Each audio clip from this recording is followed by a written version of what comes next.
Bom dia, boa tarde, boa noite, pessoal. Então, para dar continuidade às nossas pesquisas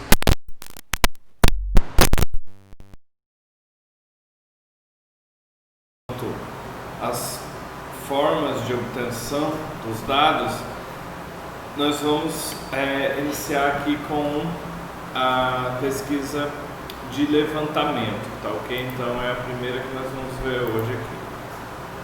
Então, o que é a pesquisa de levantamento? É o tipo de pesquisa que visa investigar algo que se pretende conhecer de uma determinada população.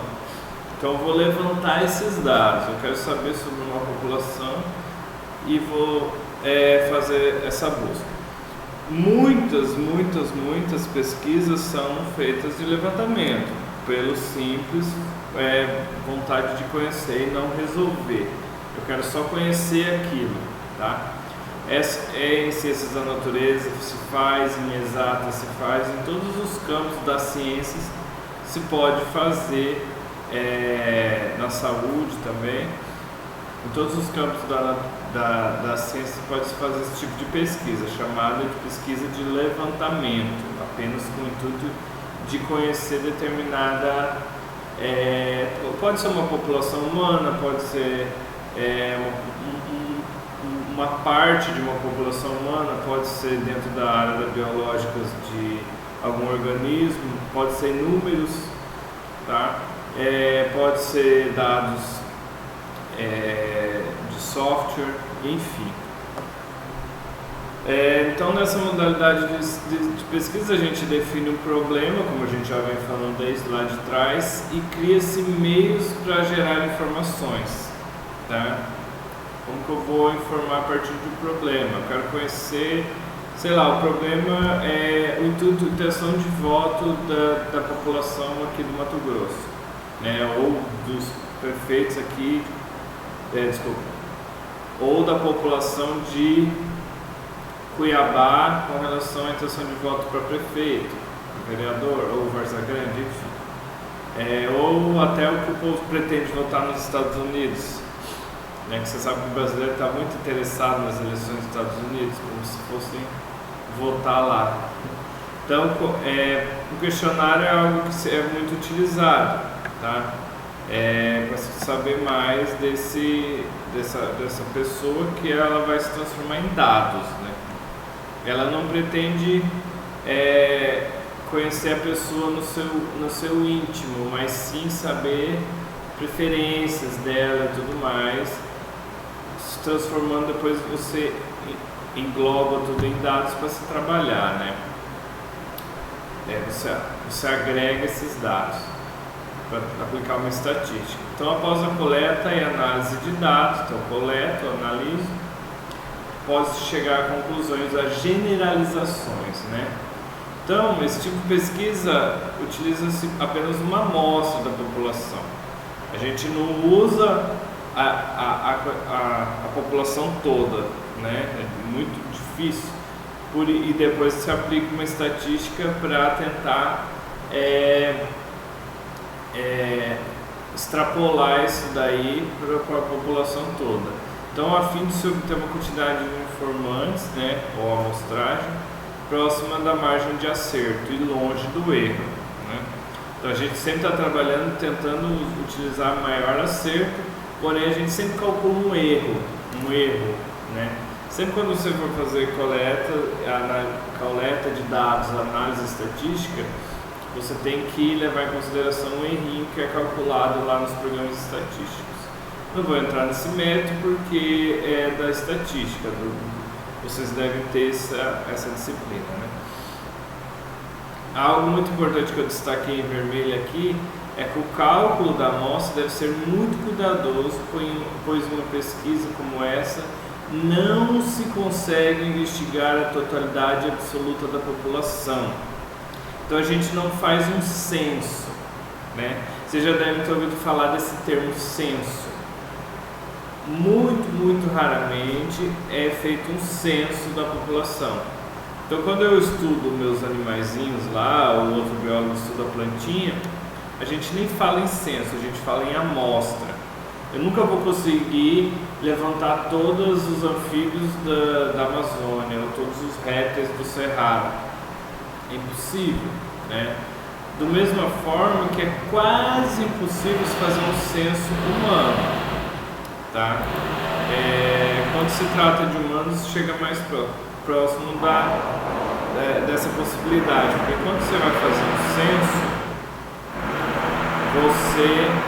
você levanta todas as pessoas. Então, o censo, até ter o censo do IBGE, que você já deve ter ouvido falar, esse censo se chama censo porque eles tentam levantar todas as características da população brasileira, características de toda a população brasileira, né? Então por isso é um censo, mas mesmo assim sempre aquele ribeirinho lá, aquela população indígena acaba ficando para trás, mas é o que chega mais próximo de um censo, tá? Então amostra e censo. Amostra, eu tenho uma população, eu vou tirar um pedacinho dela para tentar extrapolar o geral. É o que se faz muito com intenção de voto, né? Então vocês sabem que quando você vai ver as pesquisas de voto, nem sempre dá o que o pessoal estava em intenção de voto dá certo, mas a maioria das vezes dá, né? Porque depois a gente só vai ver o resultado quando sair as eleições, o resultado, né? Então é uma amostrinha. Já no censo tem uma população e eu coleto todos, tá? Coleto dados de toda aquela população, tá? Então para isso apenas alguns institutos grandes, empresas podem realizar uma pesquisa dessa natureza, porque tem que ser uma amostra bem grande, não é qualquer amostrinha, meu vizinho aqui, a outro bairro ali, não, tem que ser uma amostra bem robusta para dar mais confiança nesses dados e diminuir o erro, tá? Cada vez diminuir menos o erro, tá? Porque vai ter custos, né? Tem populações que são muito grandes. Você imagina a população de São Paulo. Cuiabá é uma capital pequena, se comparado com o sul e sudeste, né? Mas então você imagina, se você for levantar a população do Rio de Janeiro. Então o autor Gil ele enumera várias vantagens, na verdade mais vantagens de se fazer esse tipo de coleta por levantamento, tá? Quais que são as vantagens? Conhecimento direto da realidade, à medida que as próprias pessoas informam acerca do seu comportamento, crenças, opiniões. Então o que quer saber? Que canal você assiste, né? Qual que é a sua religião, né? Quais são as suas preferências, como inúmeras características podem ser levantadas, tá? E essa investigação se torna mais livre de interpretações calcadas no subjetivismo, né? Cada vez menos subjetivo, né, do pesquisador. Economia e rapidez, desde que se tenha uma equipe de entrevistadores, codificadores e tabuladores bem treinados, devidamente treinados. Então vai tornar possível a obtenção de grande quantidade de dados a curto espaço de tempo. Quando os dados são obtidos mediante questionários, os custos tornam-se relativamente baixos. Aí entra num campo que eu queria falar para vocês, que é o que? A tecnologia. A galera da DS aí, né? Você possivelmente pode criar um software que vai ajudar nisso, né? A própria internet, não saberíamos hoje o que seria de nós sem a internet. Então hoje muitas pesquisas não precisa ir lá e bater na porta de cada pessoa, né? Basta você pegar ali, eu não sei como o povo consegue, mas consegue uma lista de telefones e vai mandando mensagem no WhatsApp para 1 milhão. Quando você fazia, para você atingir 1 milhão de pessoas, você precisava rodar Cuiabá, Vargas Grande mais um pouco em volta. Hoje você manda uma lista aqui, ó, no WhatsApp ou ligação. Hoje nem ligação, né? Teve um tempo que era ligação, né? Ligava, qual a sua intenção, não sei o que, pergunta. Hoje não, WhatsApp, responde. Muita gente não vai responder, né? Porque é diferente do olho no olho, mas ainda assim, ó, muito mais vantajoso.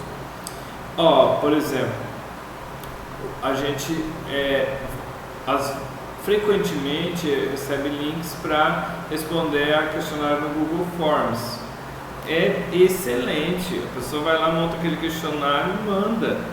Google Forms, você vai lá apertando em bolinhas, você se declara o quê? Negro, branco, pardo, ou outros, né? Qual a sua orientação sexual? Questão de 5 minutos você respondeu um baita questionário, entendeu? E é tão importante os dados nossos que às vezes eles são até indevidamente, inapropriadamente roubados, né? Tomem cuidado, né? O pessoal de ODS poderia explicar até melhor que eu, mas tomem cuidado com essas redes sociais, porque muitas vezes seus dados são roubados. O Google mesmo, ele está aqui com o microfone, eu estou falando e ele está captando o que eu estou falando aqui. Aí eu falo de mala para viajar. Quando eu vou abrir qualquer coisa aqui, aparece um monte de propaganda de mala. Isso daí é tudo, né, para você ver como que são importantes os nossos dados. Para quê? Porque eles vendem esses dados para grandes corporações, para depois eles saber o que podem vender para a gente, né? Então, outra coisa é a quantificação dos dados obtidos mediante o levantamento pode ser agrupados em tabelas, possibilitando análise estatística. E entre desvantagens ele não pontua muita coisa, mas ele fala que geralmente resulta em um dado numérico que pode apenas indicar um aspecto da informação, sem, no entanto, aprofundar muito o problema. Mas isso eu não creio que seria uma desvantagem, porque você tem um objetivo, você tem um problema, tem um objetivo, seu questionário vai ser no formato do que você quer saber ali naquele momento. Se você quiser se aprofundar mais, você vai reduzir o seu tamanho de amostra, né, e vai fazer um questionário mais aprofundado. Isso daí é fácil de resolver. Outro que eu queria falar para vocês é o estudo de caso. Já é bem diferente do levantamento. O estudo de caso ele funciona da seguinte forma: eu tenho um caso e aí eu vou fazer bem aquilo que eu acabei de falar, aprofundar muito, né? Eu vou entrar naquele caso, eu vou vivenciar aquele caso. Acontece muito na área da saúde, tá? O pessoal da fisioterapia, né? Um pouco talvez da biomedicina, mas nem tanto, né? Biomedicina é mais levantamento, mas médicos, né, na área da medicina mesmo, amplamente falando, né, englobando ali os enfermeiros, principalmente, trabalham muito com o estudo de caso, porque eles estão ali acompanhando o dia a dia do paciente. Então tem muito estudo de caso na enfermagem. Pode-se também fazer na odontologia. Então o estudo de caso ele é bem bastante utilizado, e ele se encaixa muito ali na saúde, tá? Então, esse tipo de pesquisa, o procedimento vai se voltar para um caso específico com o objetivo de conhecer suas causas de modo mais abrangente e completo. Eu lembro que umas alunas de enfermagem trouxeram estudo de caso, que a gente estava trabalhando sobre pele e tal, e recuperação de feridas de diabéticos com tratamento de babosa. Foi um caso, foi espetacular a recuperação do doente, já era uma pessoa idosa, sabe que idoso tem muito problema de cicatrização e ainda é diabético, e tinha uma ferida no pé que não sarava, assim, nada levava a sarar aquela ferida, até que começou a se aplicar babosa fazer um emplasto de babosa. Foi incrível o resultado, mas foi um caso, né? Isso daí a gente pode dizer, podemos dizer que a babosa, talvez. Então é algo que ela instiga a novas coletas, né? A novos usos de outras formas, né? Então, assim, teve um caso que deu, vamos aplicar em uma grande quantidade, porque houve, né? podemos extrapolar, mas não podemos ainda dizer que foi, né, o extrato de babosa. Então, por muito tempo, alguns estudiosos não viam esse tipo de pesquisa positivo, porque era muito generalista. Então, eu não posso dizer que um caso faz eu resolver a minha vida, né? Um caso, babosa deu certo, ou sei lá, extrato de copaíba dá certo para dor de estômago, sei lá, qualquer coisa. Mas é um caso, você precisa aplicar numa amostra grande. Por isso, os pesquisadores torciam o nariz para isso. Eu não acho que você não pode generalizar, mas também não pode deixar, né, de considerar. Então, uma vez que eu estudar o caso específico, não seria muito confiável definir se este caso serviria para estender e aplicar aos demais. Então, não podemos dizer que sim nem que não, tá? Então, diante desse impasse, o autor né, afirmou então que o estudo tem sido considerado o delineamento mais adequado para a investigação de um fenômeno contemporâneo em seu contexto real, né? Então a gente vê o real ali acontecendo. Então, os limites entre os fenômenos e o contexto nem sempre são percebidos claramente. Então você consegue aprofundar mais quando você estuda o caso. Então, assim, a realização de um estudo de caso é justificável.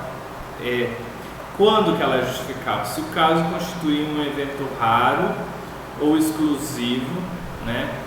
Ou se servir de um propósito revelador. Tá? Então, quando é algo exclusivo, raro, se acontecer, vale a pena fazer um estudo de caso. Né? Dentro da biologia direta acontece isso. Estudo de caso de um evento raro, por exemplo, o sapinho, a pererequinha que brilha na luz negra, é um evento raríssimo, né? Então vale a pena fazer um estudo de caso disso. E aí, menos importante, né, e muito, na minha opinião, né, na minha humilde opinião, algo que não deve ser aplicado, mas existe, vocês têm que conhecer. Uma é chamada pesquisa-ação, tá? Tanto que isso nem se fala na academia. Eu fiz mestrado, doutorado, sempre caminhando por esse meio aí, nunca ouvi falar. Porém, né, a gente tem que mostrar para vocês esse tipo de situação que a gente acaba tomando conhecimento, mas eu não instruo ninguém a fazer. O nome da pesquisa-ação, é o tipo de pesquisa que se caracteriza pela relação entre os pesquisadores e sujeitos que buscam resolver. Essa palavrinha relação é algo que já me deixa bem desmotivado, não é nem desmotivado, mas sem que me deixa incrédulo com uma pesquisa, porque o pesquisador ele tem que ser a parte, ele tem que ser só um espectador do fenômeno, ele não tem que ficar se intrometendo, desculpa o perdão da palavra, se intrometendo, né? Que é o que acontece aqui.